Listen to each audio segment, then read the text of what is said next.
Subscriber Bushcraft2036 asked a question about liner gloves inside of mittens and other gloves. Are wool or polar fleece liners worn inside a shell, are they worth anything? I will give you a qualified yes. I've got my old fleece gloves, my black diamonds before I upgraded here. And these fleece gloves are very nice to about freezing or so, and then below that, they're not very good. These particular models tended to soak up a lot of water, so that was but assuming you're not in wet conditions, if you have fleece gloves or wool gloves, can you use them as a thicker insert into a mitten? And I will say yes, however, these are large gloves, by the way. I have to jam my fingers into there. Now, my fingers are okay, it's my thumb. My thumb just gets utterly compressed inside of the mitten, so I find it personally not as effective. What I could do is if I've got to use a mid-weight fleece glove, I could just jam my hand in there completely eschew using the thumb, like completely not. And then what I do is, you can't see it, but inside I've curled up my hand in a fist. However, there's so much compression by putting a thicker glove into a mitten or this style glove that you end up actually creating colder hands because the blood circulation gets squashed and it's harder for blood to flow.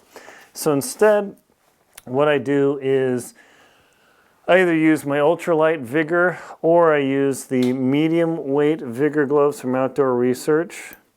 These are good enough, just barely, to where they're a little bit thicker than the super thin Vigor liner gloves. And I can use these in my mitten and get my fingers in there, and they are toasty warm. But these mid-weight liner gloves are as heavy as I can possibly put inside of my mitten without having any problems. Again, my thumb is not pressed, but it's maxed out in the volume before compression. And inside, all I do is pull my thumb out, make a fist, just put it in the glove, and I've done that. And I've done that in polar regions, done that mountaineering where it's just freaking freezing.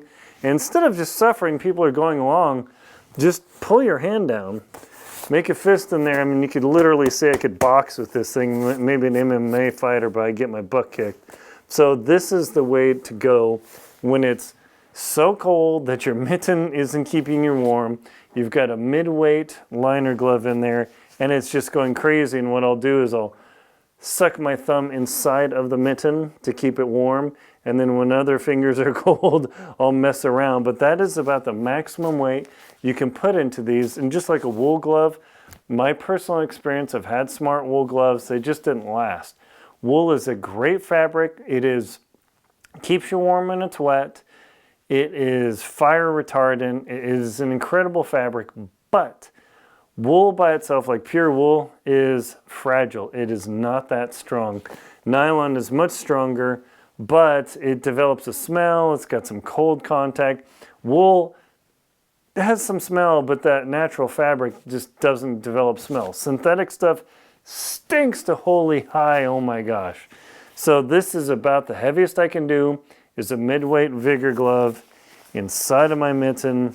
And that's all I can do. If I have to have anything thicker inside of my mitten, maybe I'll put something over it, but that would be like working on the north slope of Alaska in the winter, where you can only be out for half an hour. They've got rules for that, where it's just simply too cold to go. So for regular adventure, this is about my max. Thank you very much for the question. Subscribers, please leave a question in the comment below, and I'll do my best to answer them. Thank you very much.